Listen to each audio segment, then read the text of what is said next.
चलें। अच्छा, आज के टॉपिक में हमने सबसे पहले तो वेट की डेफिनेशन अभी पढ़ी है कि वेट क्या होता है बेसिकली, कि जो भी कोई हमारा, क्योंकि अर्थ के ग्रेविटेशनल फील्ड में हम मौजूद हैं, तो अर्थ का ग्रेविटेशनल फील्ड हम पे जो ग्रेविटेशनल फील्ड की वजह से जो फोर्स हम पे लग रही है, that is called our real weight, और इसको हम W=mv से रिप्रेजेंट करते हैं। और नॉर्मली हम इसको अपनी रूटीन लाइफ में कैलकुलेट आसानी से कर लेते हैं। और ये वाला वेट जो है, यही रियल वेट हमारा रियल वेट बनाता है, या जो एक नॉर्मल टर्म है वेट की, वो हम इसी से डिफाइन करते हैं और इसी को रियल वेट कहते हैं। अब एक प्रॉब्लम आती है ऐसी जगहों पर जहाँ पर आप किसी रेफरेंस सिस्टम में मौजूद हैं और उस रेफरेंस सिस्टम में आपने वेट मेजर करना। अब होगा क्या कि अगर तो वो सिस्टम खुद भी मूव कर रहा है with respect to gravitational field, like वो कभी ऊपर की तरफ जा रहा है या नीचे की तरफ जा रहा है, और मोशन जाहिर है कि उसकी ग्रेविटेशनल फील्ड के अंदर ही होगी, तो उसमें क्योंकि जी की वैल्यू भी बदल रही होगी, वेट आपका चेंज हो रहा होगा, आपका रियल वेट ये वाला नहीं रहेगा बल्कि इसकी वैल्यू चेंज हो जाएगी।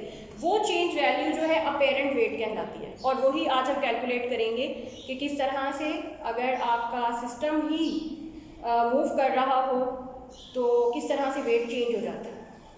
That is called apparent wait.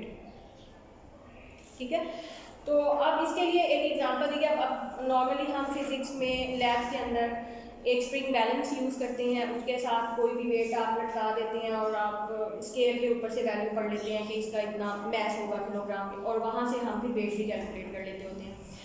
अब आपने एक एक्सपेरिमेंट है छोटा सा, क्योंकि लिफ्ट के अंदर कोई स्केल लगा हो, फॉर एग्जांपल इस तरह का कि ये कोई स्केल है और इसके साथ वेट देखें, वेट अटैच है ये। अब ये देखें कि ये वेट जो है, क्योंकि ये डाउनवर्ड अमल कर रहा हुआ होगा तो ये W। अब जिस स्प्रिंग के साथ ये अटैच है, उस स्प्रिंग की जो टेंशन है वो अपवर्ड लग रही होगी। ठीक है, डायरेक्शन देख लें फोर्सेस की, कि आपने वेट लगाया हुआ है किसी भी स्केल के साथ और इस स्केल में वेट डाउनवर्ड अमल कर रहा है, जैसे कि नॉर्मली हम वेट की डायरेक्शन लेते हैं always towards the centre of the gravity, और वेट जिस स्प्रिंग के साथ, जिस रस्सी के साथ अटैच है, उसमें टेंशन ऊपर की तरफ होती है, दिस इज कॉल्ड टेंशन, और दोनों आपस में ऑपोजिट डायरेक्शन में है। अब ये एक क्योंकि स्केल के साथ अटैच है, इस स्केल के साथ ये आपने एक स्केल बना देना, लाइक ये ऐसे स्केल है और स्केल के ऊपर रीडिंग्स लिखी हुई हैं मुख्तलिफ। जब हम वेट यहाँ पे अटैच करेंगे, ये क्योंकि वेट की वजह से नीचे की तरफ स्ट्रेच होगा और आपका स्केल यहाँ पे होगा, कोई आपको रीडिंग देगा। फॉर एग्जांपल यहाँ पे आपको रीडिंग मिल रही है। ठीक है, अब ये क्योंकि एक वेट मेजरिंग डिवाइस है, स्केल है वेट मेजरिंग, इसको यहाँ से उठा के आपने किसी एलिवेटर के या लिफ्ट की सीलिंग के साथ अटैच कर देना यहाँ से। मतलब अगर ये कमरे को हम कंसीडर करें कि ये लिफ्ट है या एलिवेटर है ऊपर जाने वाला, तो इसकी वहाँ छत के साथ मैं इसको अटैच कर देती हूँ। वेट इसका चेंज नहीं होगा, यही रहेगा और स्केल भी यही हमें नज़र आ रहा होगा। ठीक है, और अब जो वेट आपको नज़र आ रहा है वो इसका वेट वही होगा जो इसका रियल वेट होगा। ठीक है, अब हम चलते हैं, देखते हैं कि कैसे इसका वेट चेंज होगा। Generally the weight of an object is measured by spring balance. ये वही स्प्रिंग बैलेंस मैंने यहाँ बनाया हुआ है। The force exerted by the object on the scale, यहाँ पास आ जाओ, on the scale is equal to the pull due to gravity. अब ज़ाहिर वेट आता ही ग्रेविटी के पुल की वजह से है। अब मैंने फिर बताया कि हमेशा ये ट्रू नहीं होता, ऐसे सिस्टम में वेट चेंज हो जाता है जो सिस्टम खुद मूव कर रहे हैं। ठीक है, जो खुद ऊपर नीचे gravity with respect to gravity move कर रहे हो, वहाँ पे वेट भी चेंज हो जाता है। इवन हमारा भी, हम लोग भी अगर मूव कर रहे हैं किसी भी एक्सीलरेशन के साथ, तो हमारा वेट भी चेंज हो जाएगा। ठीक है, अब इसी पॉइंट को समझने के लिए let us consider the apparent weight of an object of mass m suspended by a string and string balance in a lift as shown in figure. वहाँ पे मैंने फिगर बनाई हुई है, फिगर 5.17। इसको देखें। When the lift is at rest, अब सबसे पहले हमारा पहला केस है when the lift is at rest. First case, lift is at rest, तब क्या होगा? अब उसमें कोई एक्सीलरेशन प्रोड्यूस नहीं हो रहा, कोई एक्सटर्नल फोर्स नहीं है, external force is equal to 0 है, तो एक्सीलरेशन भी 0 है। और अब अगर W इस पे मैंने यहाँ पे डिफाइन किया ना, W इसका रियल वेट है, ठीक है। W को हम टर्म करेंगे कि इसका ग्रेविटेशनल पुल है और रियल वेट है, और T tension in the string है। तो एक equation we can write T minus W is equal to MA। ये नेट फोर्स जो भी इस पे लग, मतलब इन दो फोर्सेस का हम नेट लेंगे तो वो कोई भी अनदर फोर्स होगी जो इस वक्त यहाँ मौजूद होगी। बट अभी मैंने कहा कि लिफ्ट एट रेस्ट है। लिफ्ट एट रेस्ट का क्या मतलब है कि उसमें कोई एक्सीलरेशन नहीं है, तो ये A0, दैट मीन कि A इज इक्वल टू 0। यहाँ पे पुट करें T minus W is equal to 0, this implies that T is equal to W when lift is at rest. इसका मतलब है कि लिफ्ट एट रेस्ट है तो आपका टेंशन और वेट बराबर है, मतलब रियल वेट W और टेंशन वाले को, क्योंकि चेंज टेंशन की वजह से होगा तो ये चेंज हो सकता है। अपेरेंट वेट टेंशन वाला वेट या जो भी स्केल की रीडिंग होगी, इसको हमने कहा था कि ये अपेरेंट वेट होगा और वो टेंशन से रिप्रेजेंट होगा। जब एक्सीलरेशन 0 है, लिफ्ट इज एट रेस्ट है, तो T is equal to W, real और अपेरेंट वेट बराबर होंगे, कोई चेंज नहीं होगा। जो आपका वेट उस टाइम होगा वही आपका अपेरेंट वेट होगा, वही रियल होगा, कोई और अदर क्वांटिटी नहीं होगी। अब जो सिचुएशन है वो मुख्तलिफ है। Second situation,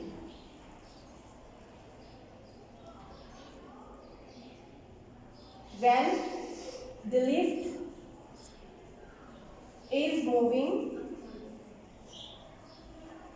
upward with an acceleration is A। अब एक्सीलरेशन मौजूद है because lift is moving upward. उसको अपवर्ड ले जाने के लिए कोई फोर्स चाहिए, उस फोर्स की वजह से उसमें अपवर्ड एक्सीलरेशन प्रोड्यूस हो रहा है। तो अब अगर हम, क्योंकि वो अपवर्ड जा रही है, तो हम लिख सकते हैं we can write T minus W is equal to MA। अब ये सेट वैल्यू भी मौजूद है अपवर्ड जाने के, दिस इज अपवर्ड एक्सीलरेशन। इसको हम लिख सकते हैं T is equal to W plus MA, MG plus MA, MG plus A। अब देखें कि जो आपका अपेरेंट वेट है, T क्योंकि चेंज हो गया, अपेरेंट वेट आपका चेंज हो गया, तो कितना चेंज हुआ है? टेंशन। अब weight plus another accelerating force, दोनों को ऐड करेंगे तो आपका अपेरेंट वेट बनेगा। अब वो रियल वेट W के बराबर नहीं है बल्कि इंक्रीज हो गया है, और कितना इंक्रीज हुआ है? By the amount of MA। Similarly gravitational acceleration भी नो मोर 9.8, वो भी G नहीं रहा बल्कि वो भी कितनी अमाउंट पे हो गया? G plus A, G plus A पे चेंज हो गया, ठीक है। ये दो केसेस हो गए। अब आपको अपेरेंट वेट का मतलब समझ आएगा कि कैसे चेंज हुआ है। वो इस अब T चेंज हो गया, पहले रियल वेट के बराबर था बट अब चेंज हो चुका है। अब थर्ड केस देखते हैं, when lift is moving downward.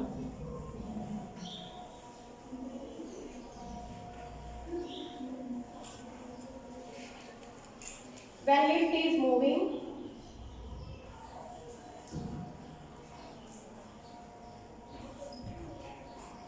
downward, that means W minus T equals to MA। अब क्योंकि लिफ्ट नीचे की तरफ आ रही है तो मैंने W माइनस T लिया, नेट फोर्स इसमें होगी MA। ए एक्सीलरेशन के साथ लिफ्ट इज गोइंग डाउनवर्ड, तो अब इसका T की वैल्यू क्या होगी?